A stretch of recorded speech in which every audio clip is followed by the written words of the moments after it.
We have 6 missing women, no crime scenes, no evidence. We're preparing ourselves for the worst. We don't know what to expect next. I thought maybe she was being held somewhere, that she was alive. And that was scarier to me than if she was dead. This guy is the epitome of pure evil. It wasn't hard to imagine what he did to these women and the grief that he caused.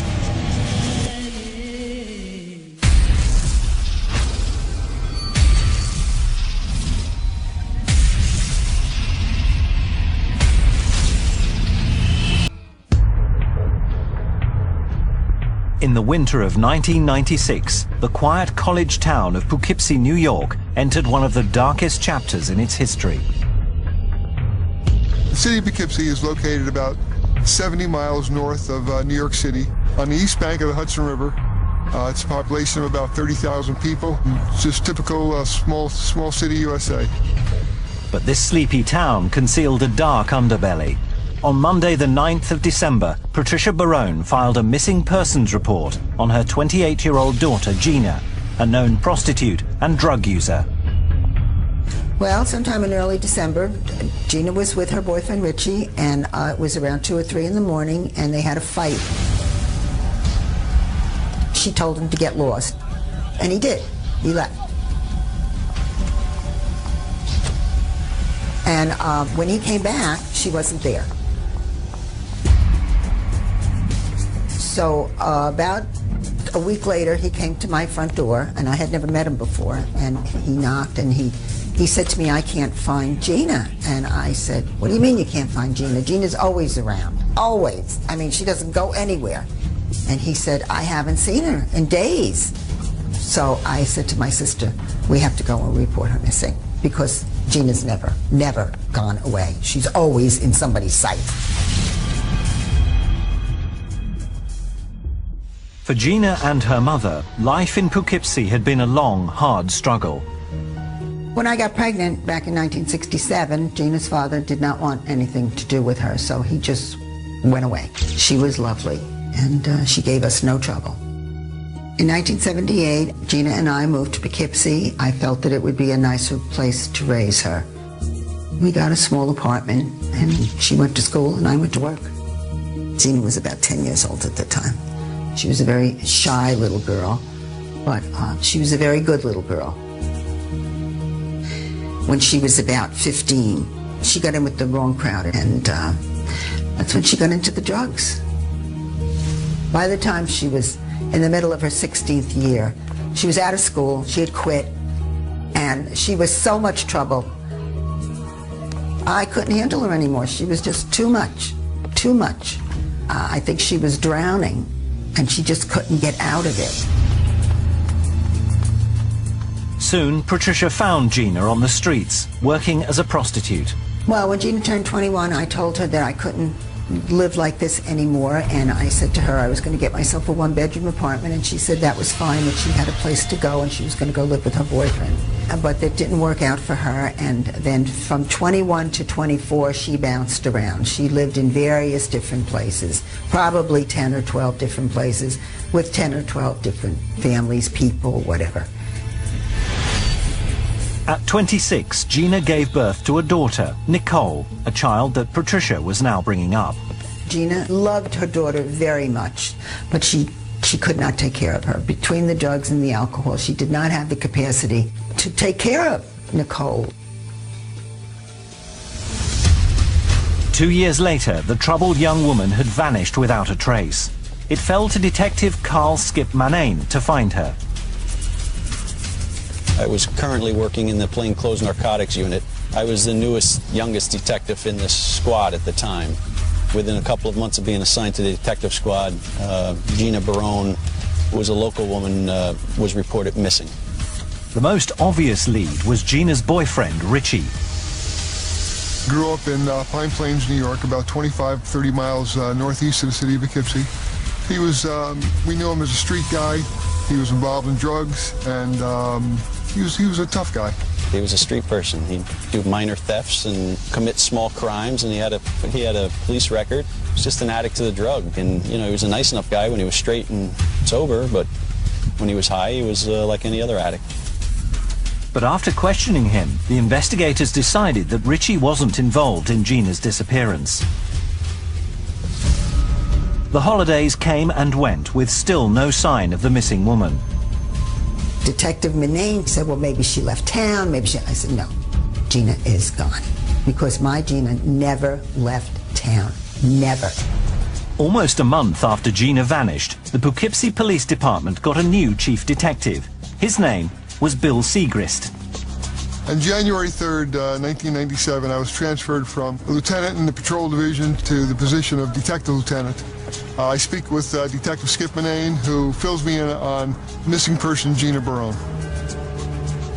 And this wasn't the only disappearance on the department's books.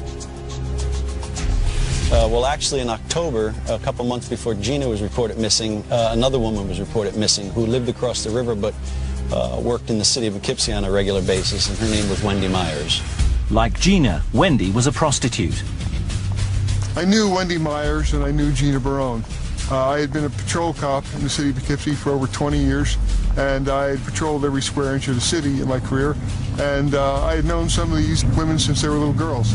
Well, on October 24th, Wendy Meyers left her apartment across the river, and she was never seen again by her boyfriend, and 2 days later he reported her missing to the police. Well, prostitution is a dangerous job. That's always in the back of my mind. First we had Wendy was reported missing, and then when Gina was reported missing, I said, whoa, what do we have going on here? And I tell them, you know, boss, these women are not just away at a detox center somewhere or found a sugar daddy. We're all familiar with them all, and they're associates out in the street, and, you know, they're just not around. There's something not good here going on. But there was considerable pressure on the detectives not to waste manpower on a case involving missing prostitutes. During the early stages of the investigation, people were questioning us as to what we were doing. In most instances, if you go to the police and say that your child is a prostitute that's missing, the police will not be interested because the prostitute is considered to be a second-class citizen. I called the Poughkeepsie Journal, the Poughkeepsie paper, and I asked them to please run a story on the missing girls, and they told me that they felt they weren't connected and they were not going to run the story. And I said, well, if one Vassar College girl was missing, I'm sure you would run a story. Undaunted, investigators continued hunting for leads, but before they had found anything significant, a third woman disappeared. On January 15th, 1997, Kathleen Hurley was reported missing to the City of Poughkeepsie Police Department.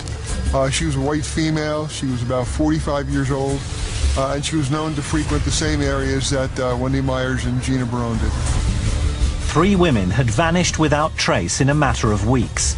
The law-abiding citizens of Poughkeepsie were not yet living in fear, but the women who worked the streets were terrified. And so far, the police didn't have a single suspect.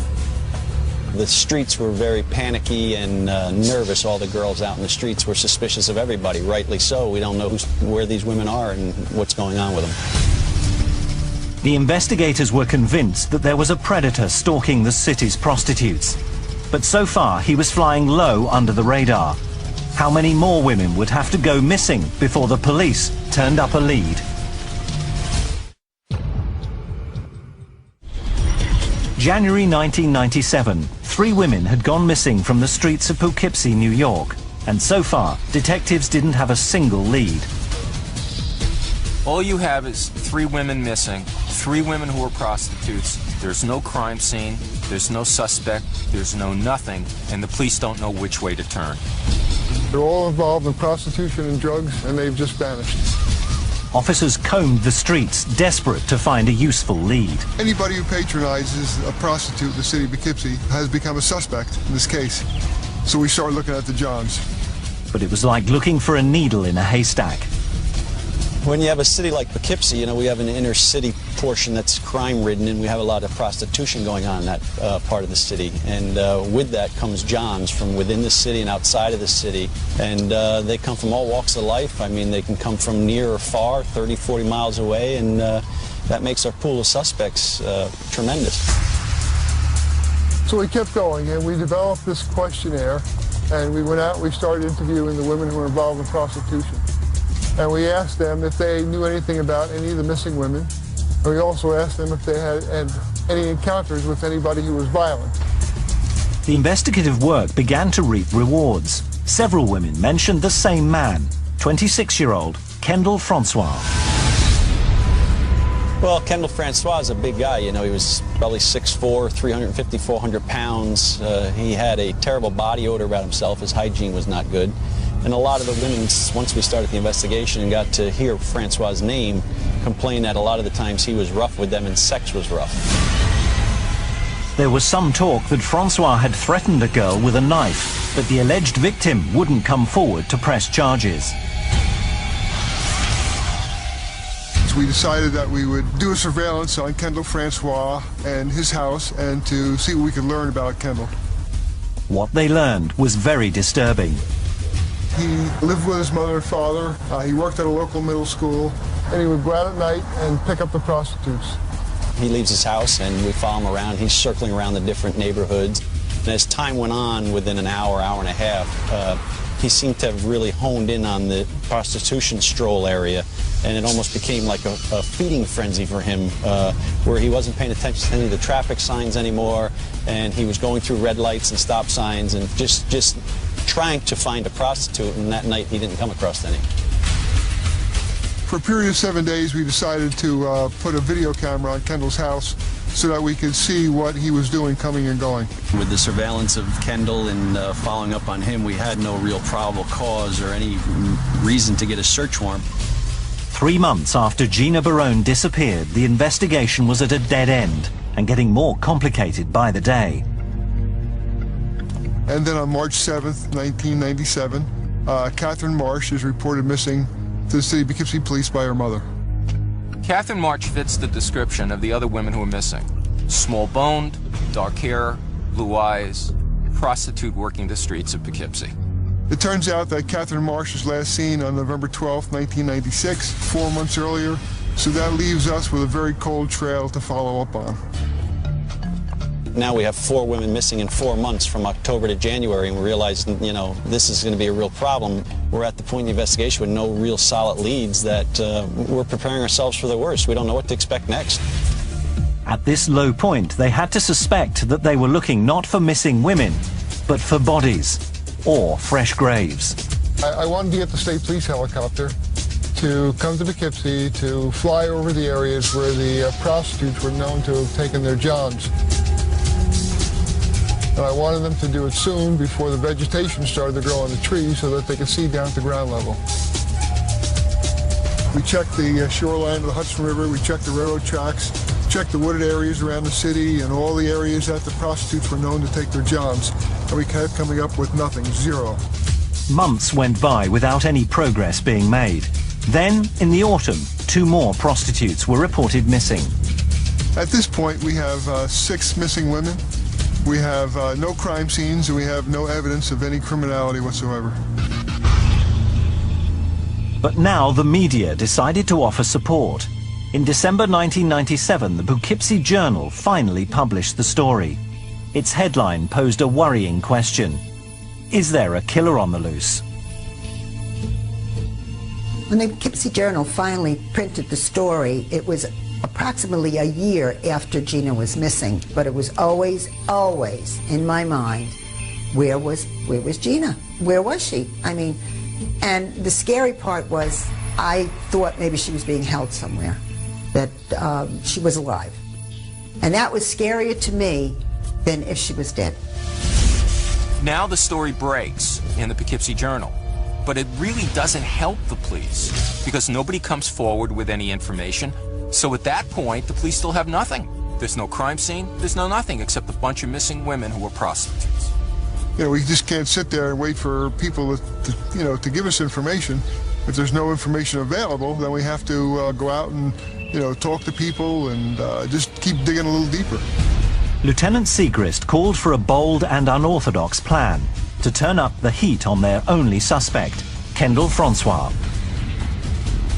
The 18th of January 1998, Kendall Francois and his mother left their house shortly before 7 a.m. Investigators followed them in unmarked cars. We waited till Kendall dropped his mother off at work, and then we followed him. And eventually we pulled him over, and we asked him if he would come down to the police station to talk to us. And he looked at me and he says, "Okay, Lieutenant, I'll follow you down." The interview room is all set up. We have a map on the wall. We have Kendall Francois' house circled, and we have a picture of Kendall's house on the map, so that when we bring Kendall in, he knows that he's a suspect, and we give him something to think about. We had pictures around the room of the missing prostitutes, of him, and just try and get him in the position where he thinks, if he is the guy that's responsible for it, that we know it and we got him now, although we didn't know. If Francois was nervous, he didn't show it. Instead, he maintained a calm demeanor and answered all the investigators' questions in a respectful manner. He even agreed to take a lie detector test. During the course of questions, I keep hitting him with this alleged crime of him raping a girl at the house with a knife that she had accused him of. And I keep asking him about it, and he keeps denying it, denying it. He said he never did that at his house. He never pulled a knife on any of the prostitutes. And I just keep the pressure on him with the questioning over time and time. And then finally he said, "Look, it wasn't a knife, it was a nail file." And I said, "Well, good, then just bring me to your house and show me the nail file and we can put this to bed." And he agreed to. Lacking sufficient evidence to obtain a search warrant, the police jumped at the chance to look inside their suspect's home. But Francois would allow only one detective to accompany him.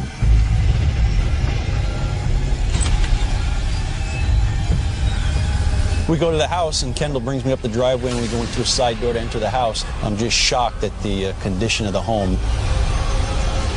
It was unbelievable.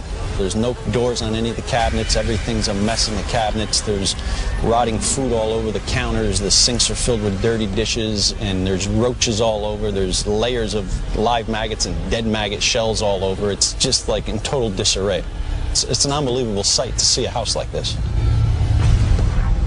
But there was nothing that appeared criminal there. We're walking around the house, and he's not allowing me to go into any rooms or open any doors except his bedroom. And he brings me into the bedroom, and the bedroom is worse than the rest of the house, with the rotting food and the garbage piled up all over the place and clothes strewn about the whole room. Of course, as he's looking for the nail file, I'm looking around to see if I can find anything to lead us to believe he's connected to the missing women. Francois couldn't find the nail file. Then suddenly, he became agitated. He says to me, in a panic way, we have to get out of here. We got to go. We got to leave the house. We can't stay here. My parents don't want anybody in the house. So we leave his room, and we're going to walk downstairs and go back to the car, and I jump out in front of him in the house and walk in front of him because I figured this is a good time for me to try and get down into that basement and, see if I can find any evidence down there. I get down a couple steps ahead of him, and I start walking down the basement stairs. He grabs a hold of the back of my collar, and he almost yokes me back, and he said, "This isn't the way out." Skip Manane was certain that Francois was hiding something. And it's not normal behavior for somebody that just makes a wrong turn in somebody's house like that, but he got very upset with me about that and kind of raised his voice and said, "We have to leave now," and showed me back up to the exit door. From there, Kendall Francois was taken out to the state police headquarters, and he was given a polygraph examination. He was asked the questions, and he passed the exam.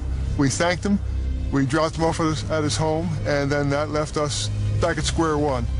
The investigators were at a loss, but just when it seemed this case would never be solved, they turned up another suspect, and this one had a sinister past. I'd been a cop at damn near 30 years at that stage, and I had seen a lot of people and dealt with a lot of people, and when I met him, I could tell that he was a hardened guy, he was a tough guy, and he was a dangerous guy.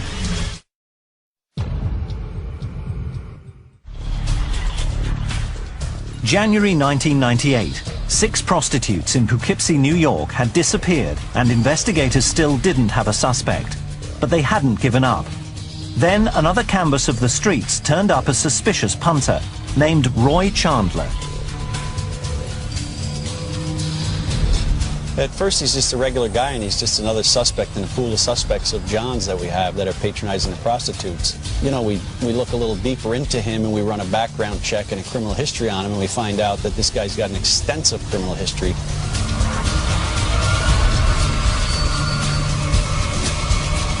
criminal past consisted of some assaults from down south, a rape, and there had been a woman that was murdered, and he had some connection to her.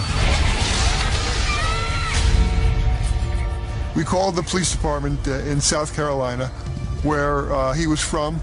We spoke to some police officers down there, and they told us that if we had women that were missing, that he could be a strong suspect. They were keen to question him, but he was locked up in the Poughkeepsie jail.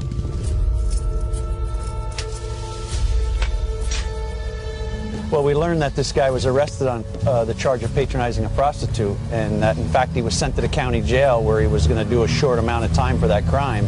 And we learned on the night that he was getting released from the county jail at midnight. So me and a couple of the guys in the squad went over there to meet him.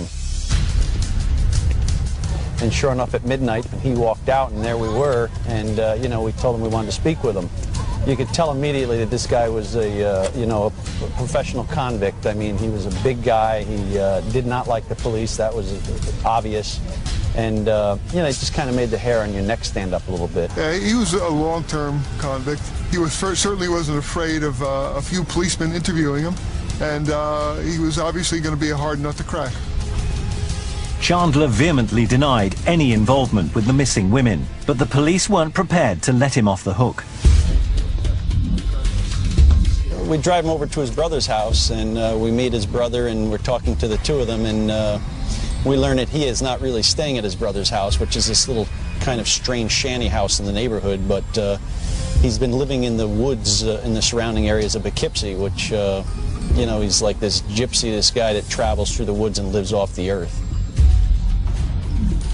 We found nothing at his brother's house, but we knew that we had to look in the wooded area where he had been camping.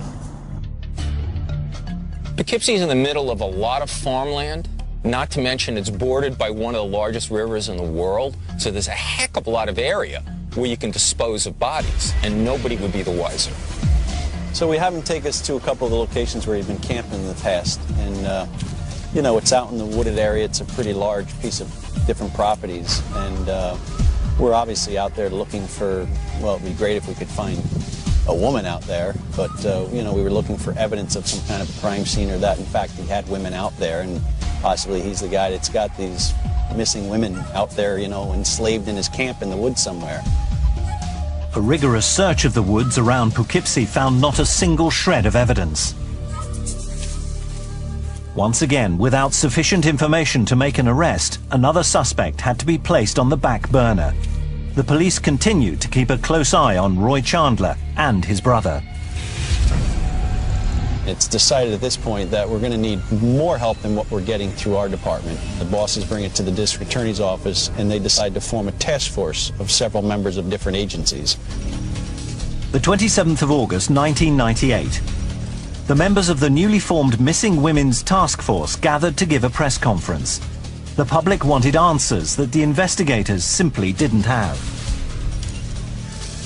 As this press release is actually going on, our pagers start to go off. We all realize that everybody's getting called by their headquarters. We're notified that there's just been another woman reported missing, a working prostitute. So now we have a fresh lead after a 6-month lull in the case. Katina Newmaster was a Poughkeepsie kid. She had grown up in Poughkeepsie. I knew her since she was a little girl, and she had been helpful to the police in the past. Just 2 days earlier, detectives had spoken to her on the streets. And we tell her to be careful, you know, watch the Johns, if you know, don't go with any strange guys you don't know, because we still have no leads on this case. And Katina, you know, being Katina, said, no, I'm too smart for that, you don't have to worry about me, you know, I'm doing my thing. And lo and behold, 2 days later, Katina's the one that's missing. This is all happening right under the noses of the task force, and the police look awful because people are being abducted right off Main Street and disappearing, and the cops seem to be powerless to do anything.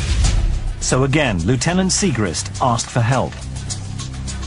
I called the special agent back that I had been in contact with, and I told him that we now had 8 women missing. And I said the last 2 were missing from the same area in broad daylight. Hey, how are you doing? The special agent suggested that we set up a roadblock canvas in the area where the women had last been seen. The roadblock was conducted during the day to literally shake out something from the community. It was a pretty logical thing to do. We had marked police cars, and I had my secretary make up a number of flyers, and we started the roadblock canvas about 9 o'clock in the morning. Manane arrived at the roadblock that morning with fellow detective Bob McCready. We stop at the red light and we look over to our right. You know, lo and behold, I said, hey, Bob, look who's sitting in the car over there. It's Kendall. It's like, you know, one of our top 2-3 suspects, and, you know, we haven't done a lot with them lately because it's been a lull in the case. There's been no women reported missing until most recently. And we wind up pulling up into the parking lot, and as Bob and I are getting out of the car, a citizen who knows us starts hollering our names out and comes rushing over towards us. The guy comes out and he yells, yo, Skip, there's a girl in here who just says she was raped. So Skip and McCready rush into the gas station.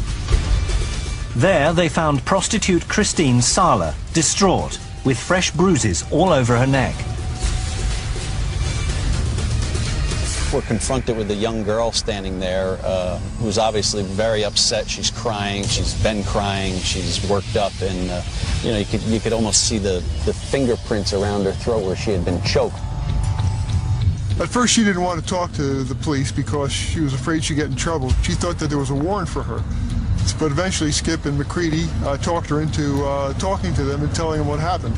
She's hysterically screaming and crying, and I keep asking them, who did this, and she just screams out, it was that big effing Kendall that tried killing me.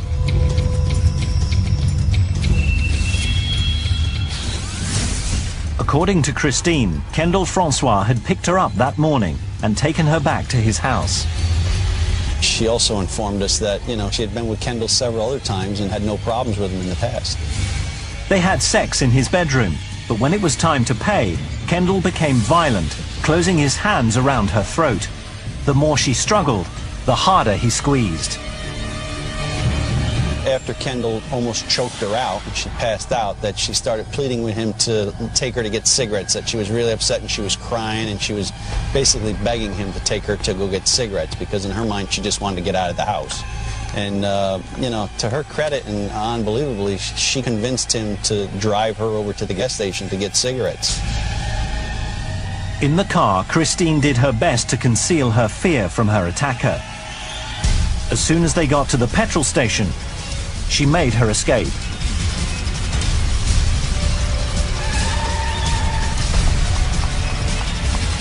When she got out of the car to get the cigarettes, she just never came out at the gas station, and that's when we pulled up.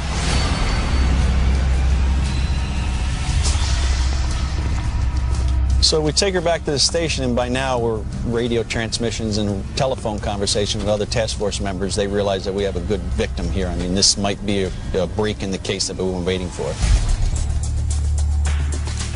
Later that afternoon, an arrest warrant for Kendall Francois was issued.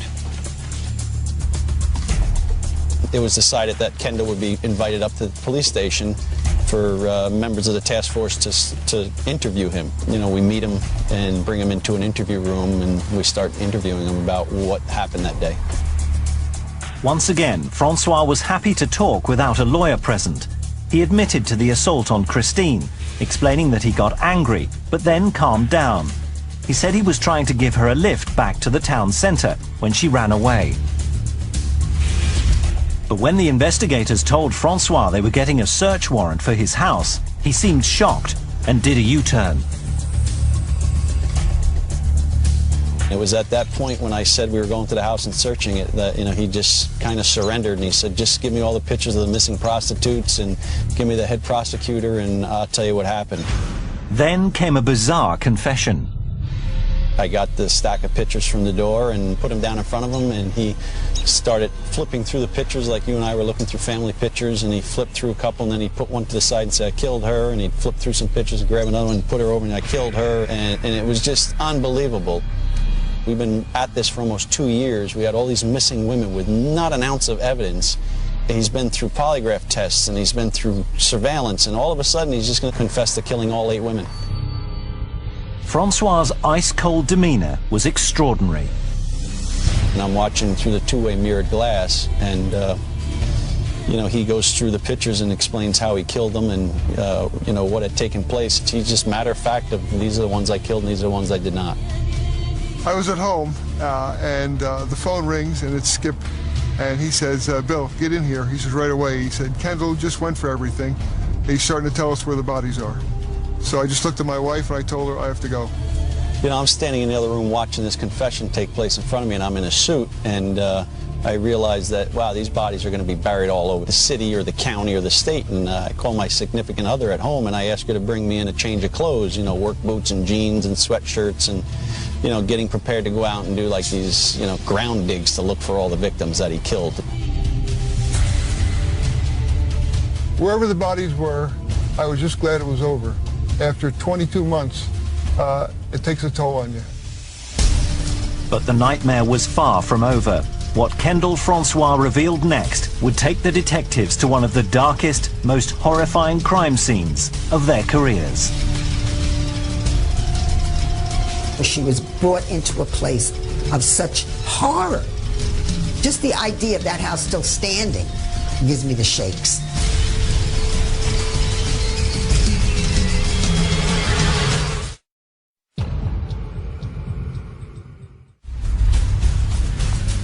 After nearly 2 years of watching women disappear from their streets, Poughkeepsie police finally had a suspect in custody.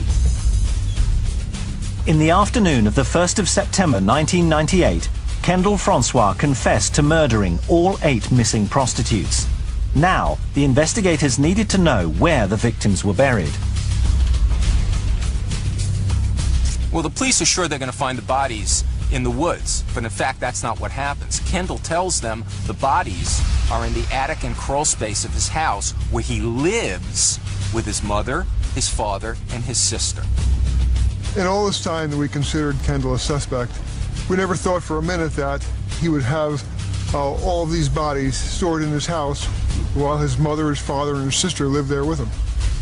With Francois safely in custody, police descended on the house in force. There was an army of police officers from the New York State Police, the town of Poughkeepsie Police, and the city of Poughkeepsie Police. They went to Kendall's house, they surrounded it, cordoned off the area, and then officers and detectives went to the door with a search warrant and knocked on the door. Kendall's father answered, shocked to learn what was happening.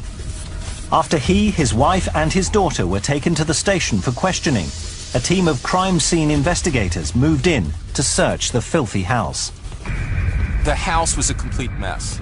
You had things all over the place, stinking the place up. So that's the reason why no one allegedly smelled anything unusual regarding a body. They slowly, methodically entered the house, and they were in there for quite some time. They went into the attic, and they found evidence of human remains. When they got to the top, they looked in, and they saw bodies. Very, very clearly, decomposing bodies. These were some of Kendall Francois' victims. They took some photographs, and then they left. They didn't want to start a crime scene that late at night. The house was secured. But some things couldn't wait until the morning. It was the middle of the night, and the doorbell rang, and I went to the front door, and I saw Skip. And I knew right then that he had something very important to tell me. When I let him in, he said, we think we found Gina and the women that were missing with her, but we can't let you know definitely until tomorrow, until they make a positive identification. And I just sat down, and I was totally stunned. The details of her daughter's death will haunt Patricia Barone forever. After fighting with her boyfriend that fateful night, Gina began walking the streets. She needed money for a fix. It was about 2 or 3 o'clock in the morning, and Gina was alone on Church Street. Kendall Francois came along, and Gina trusted him. She knew him, so obviously she trusted him like the other girls knew him and trusted him. She and Kendall agreed on a price, and he drove her to a secluded car park. According to Francois' confession, Gina was in a bad mood and began saying things that made him furious. He grabbed her by the throat until finally Gina lay silent and still.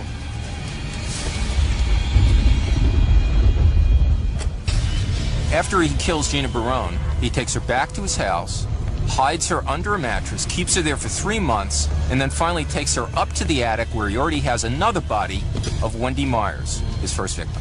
When the police told me that she was killed and then her body was taken to the house, I was relieved because it was like her spirit never entered that terrible place that he brought all those women.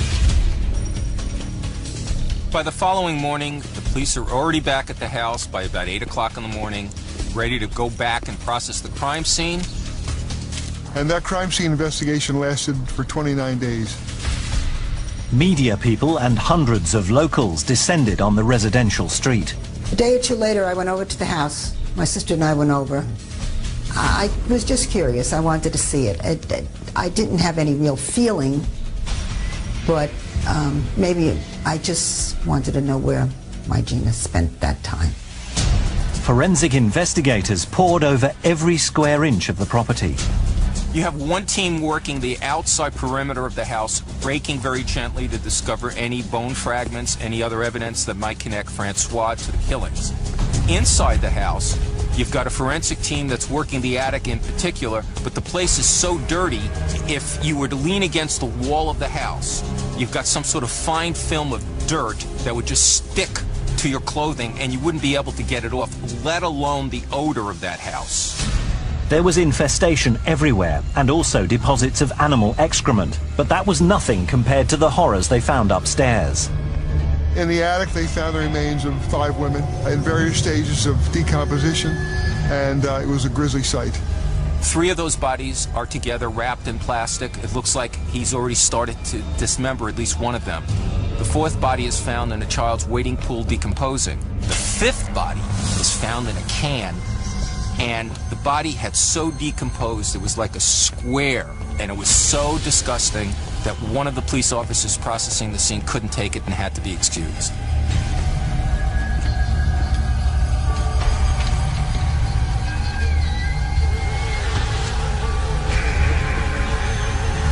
The 3 freshest bodies, the most current ones, are found in the crawl space underneath the house.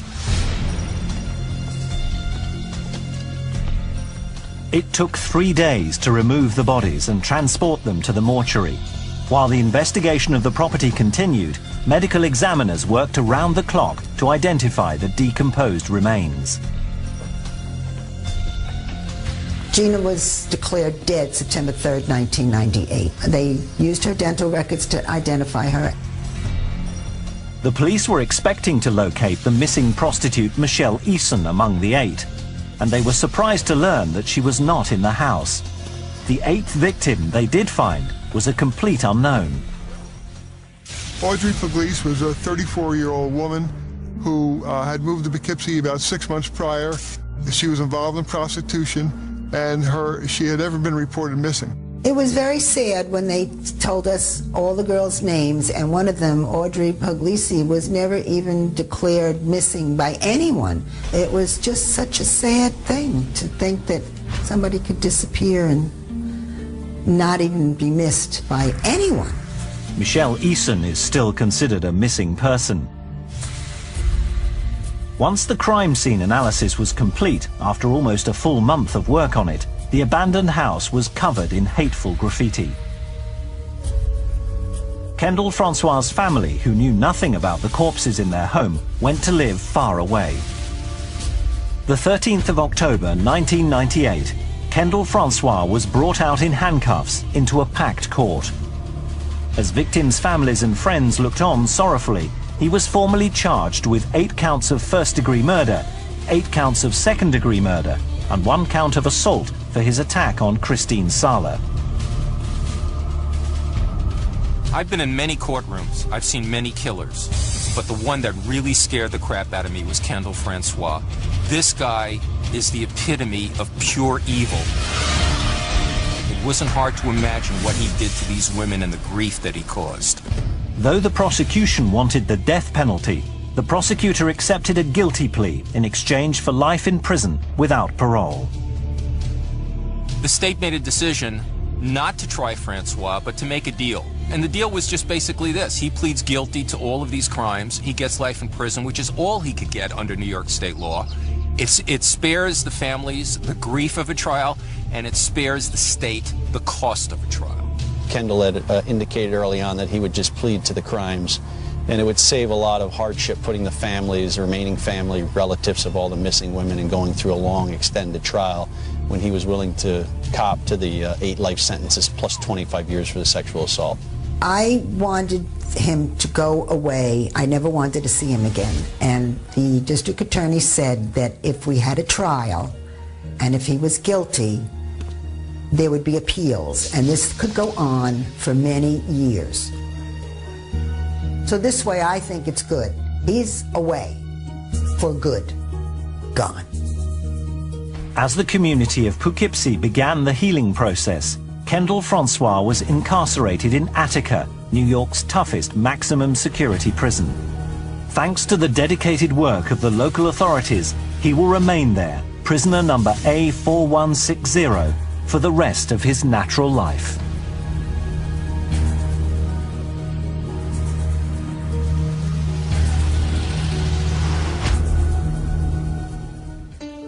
We keep pictures of Gina around because Nikki doesn't remember Gina as her mom. She was too young, but we tell her what Gina was like, and we always tell her that Gina loved her very, very much. It gives me some peace to know that she's in a better place.